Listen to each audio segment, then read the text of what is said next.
Give it a second, let some people come on in here.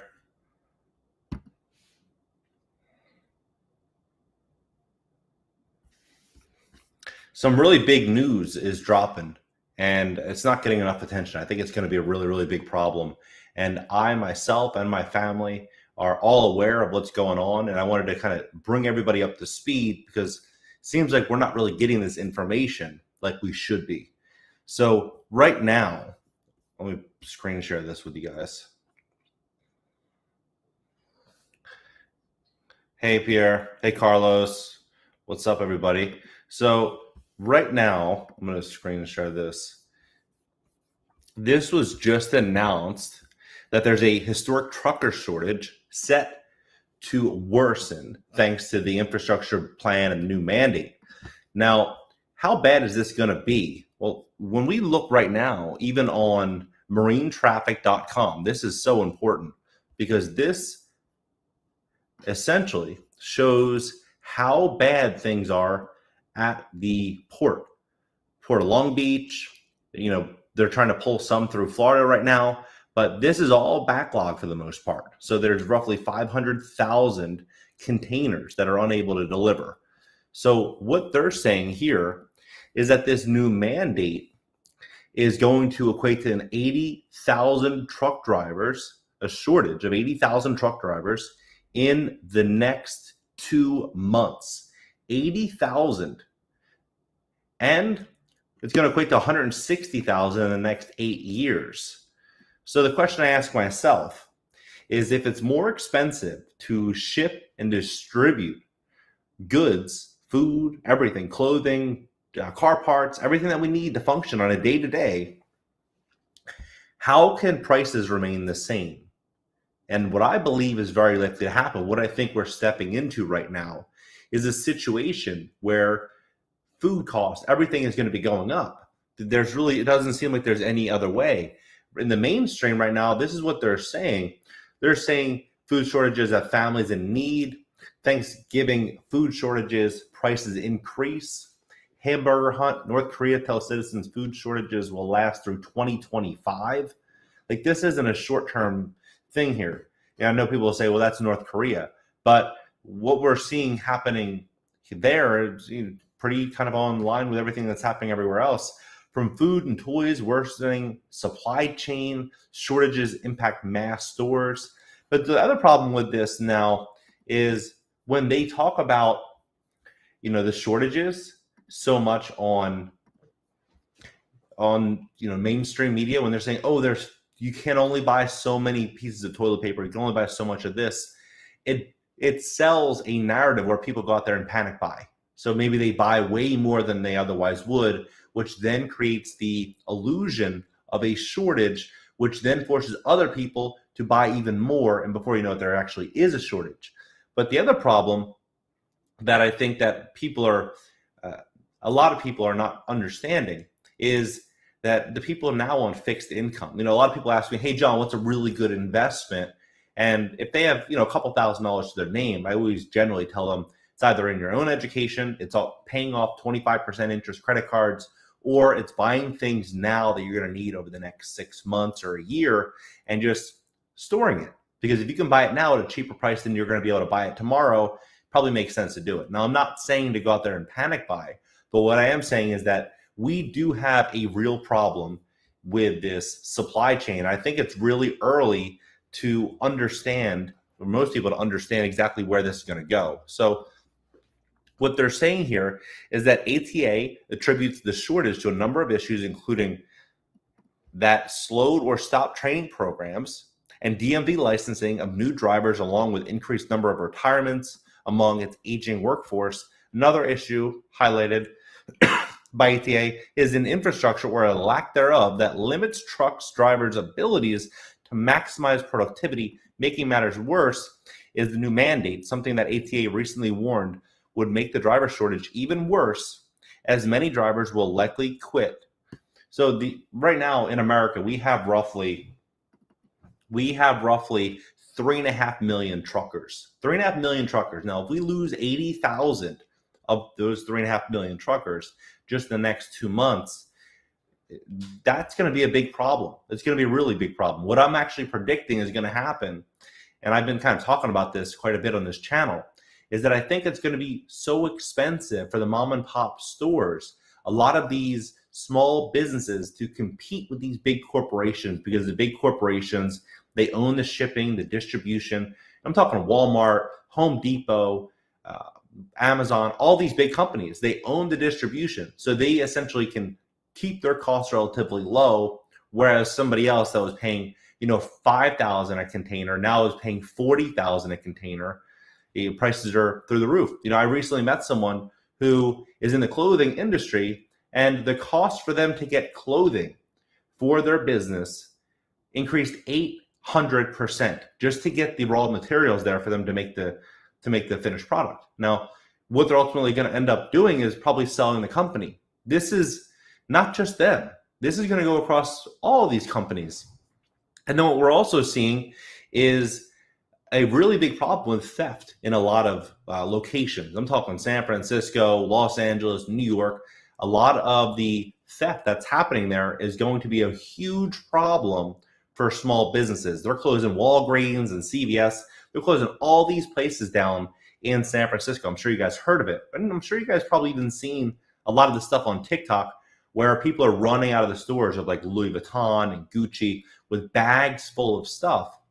All that is going to likely do is put a really big strain on these retail places. And then ultimately the online businesses are going to be able to do well because they're not going to be facing these same types of problems, especially if they own their own distribution. I'm going to catch up on some comments right here. China and USA decoupling. They won't be lost. They'll just run smaller companies. Want to make money online and move abroad. Yeah, honestly, making money online is kind of the ideal situation. A couple of years ago, it was not as mandatory, but now if you can make money online, it really does give you a lot of freedom. All that stuff will be 6 months old before it's unloaded. We're in trouble. Yeah, I agree. I went to Costco, and I have 2 children. I have a 22-month-old and about a 10-day-old baby. And I'm talking to my wife right now. I'm saying, hey, we should probably buy some of the stuff that we're likely going to use. I'm not saying hoard or anything like that, but buy some of the stuff we're likely going to use over the next year or so and just stock it, because it's better just to have it at a lower price today than wonder if we can get it at a much higher price tomorrow. They go on to say that the American Trucking Association warned the admin last week that many drivers will likely quit.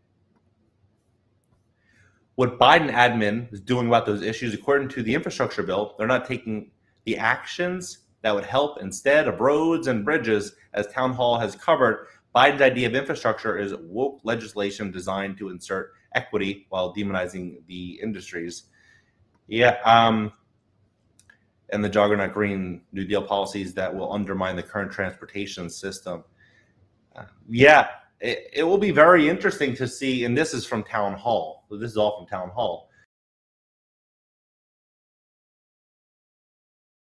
Companies ultimately facilitate their businesses under these new ramifications, these new guidelines. I'm personally betting in a very big way that we're going to start to see so many new apps that come out that do extremely well. We're going to see so many new online businesses that come in, and there's going to be a lot of opportunity for shipping and distribution and in so many new industries. That's why I talk a lot about, on this channel, I talk about some of the big problems we're facing. But ultimately, if we take a step back, what we can see is that every single industry, every single industry is being affected either negatively or positively. And this is going to be the greatest wealth transfer in human history right now over the next 5 years.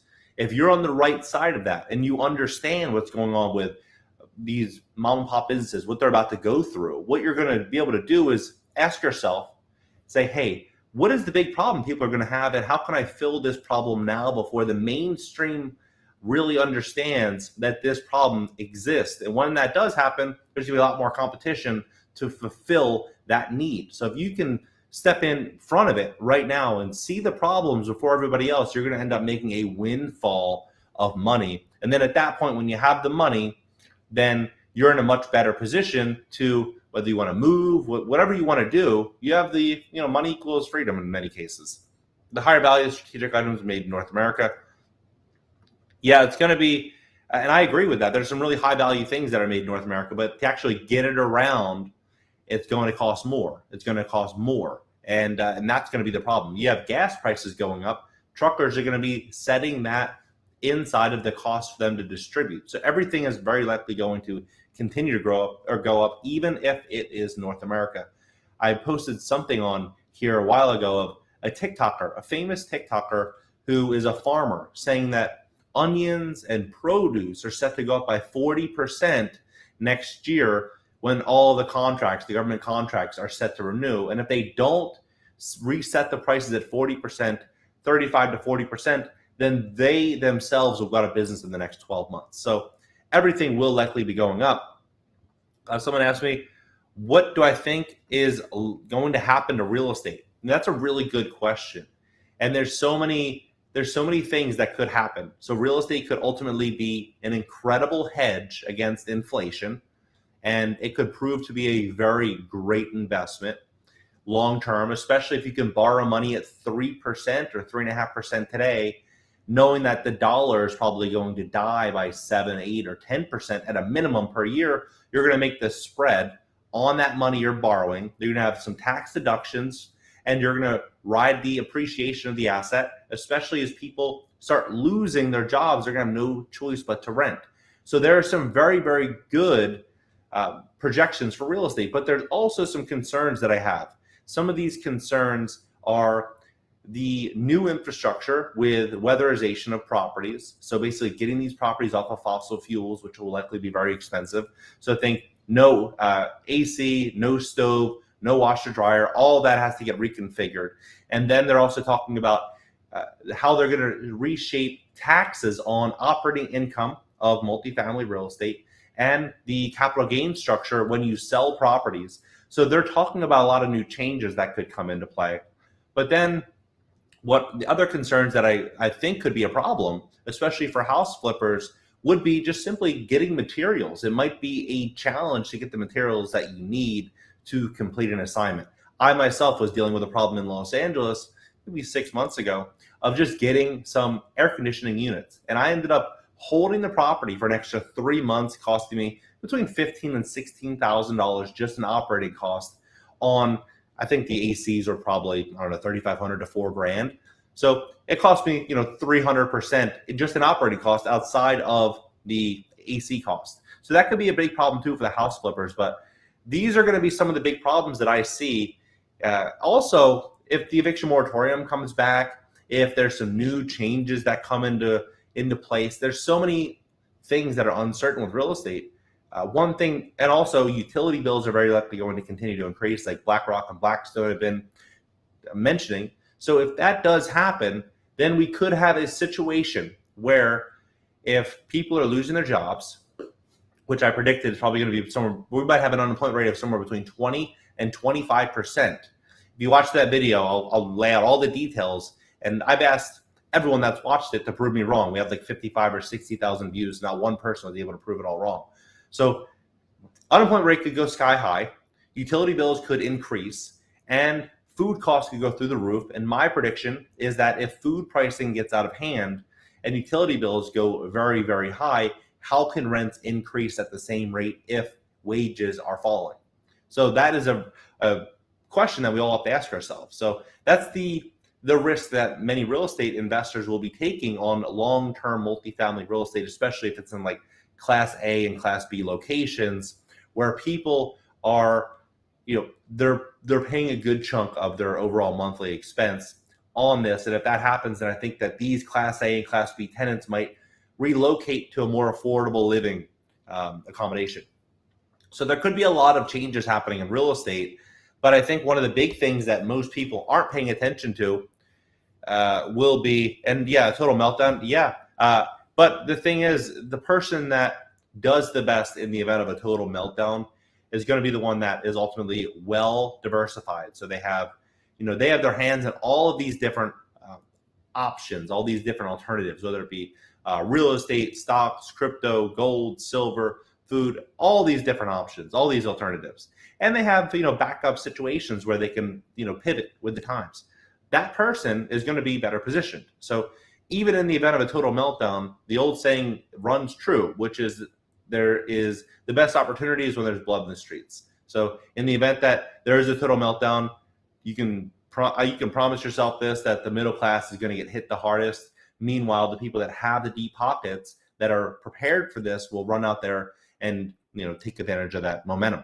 So that's going to, I think, all come in tune here though with this whole new trucking shortage, because when people start to see that, hey, we might have 80,000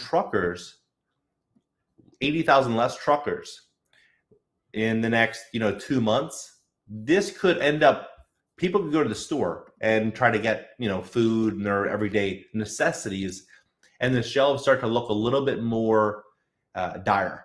Then what's ultimately going to happen is people are going to have a different perception of the economy when they say, hey, there's not that much food here, especially compared to 2 months ago or 6 months ago. So that could ultimately change the way people are investing, the way they're spending money. And so this is all something very important that people should be paying very close attention to. This is very interesting. Looking at this here, all of these ships all off the coast here, San Antonio, Long Beach right here.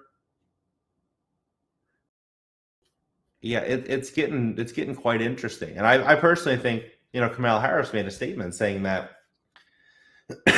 if you intend to buy your children Christmas presents, that the best time to do that would be now, because in the coming couple months, it's very likely that you will not be able to buy your children presents due to the supply chain. So far I'll be all right. In Florida, Walmart, Cali. Yeah, I mean, I'm in Florida. Everything is fine. That's the kind of it's interesting because I do all this research and then I go out to eat. Everything that I want to eat is there. I never have a problem. I go into all the stores. I'm able to get everything that I want. So all of this, but then I ask myself, these big retailers on these big places that I'm going to are probably buying 2 or 3x what they were probably buying before, factoring in that it's going to cost them even more. So they're freezing the stuff that they probably have to freeze. They're storing the stuff that they have the ability to store, and then they're increasing the prices on everything else. Black Friday, I'm in St. Pete. I was actually under contract on a property in St. Pete a couple of weeks ago.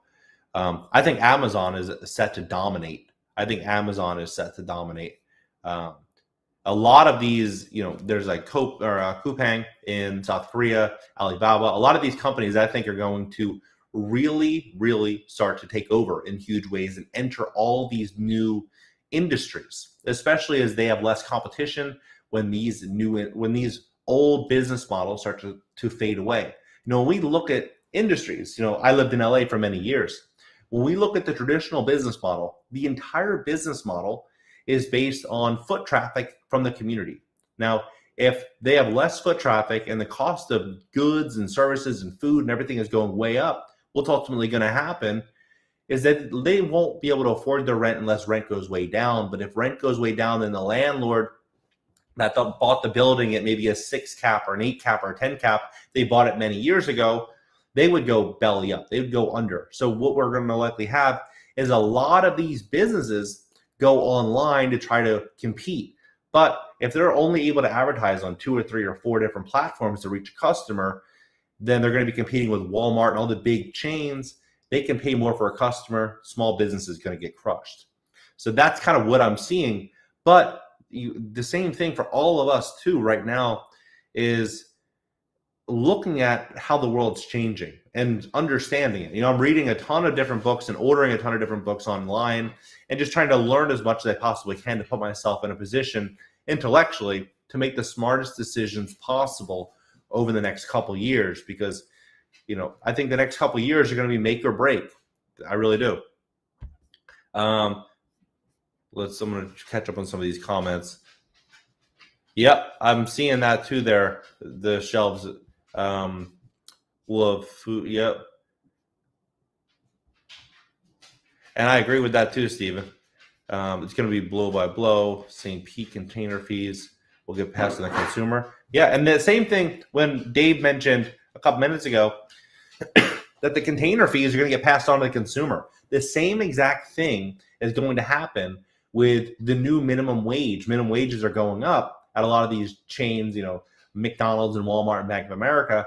If minimum wages are going up, then ultimately what's going to happen is that they're just going to simply build out the cost to the everyday consumer in the products that they sell. So the consumer is the one that's actually paying for the wages to go up. But it will be very interesting to see how this all plays out in the coming 60 days. What do you guys predict that the food situation, the shortages that TownHall and a lot of these TownHall, you have Yahoo, you have People Magazine, you have all of these mainstream publications that are all saying the same thing. And it makes me wonder what that actually looks like for this, but also they're bringing in things like a universal basic income. I think that ultimately what ends up happening is that we start to see a whole new solution to this problem that I think a lot of people aren't really aware of and ready for. Biden, there are individuals on teach you how to. Yep, yeah, I think that's definitely a good tip. All of that can grow will be. Yeah, it'll be interesting. It'll be very interesting to see kind of how this all plays out. I just want to hop on this live stream and have this conversation with you guys. And yeah, I'm gonna go hang out with my son, and I'll catch you guys. Maybe I'll hop on a live stream tomorrow. All right, guys. See ya.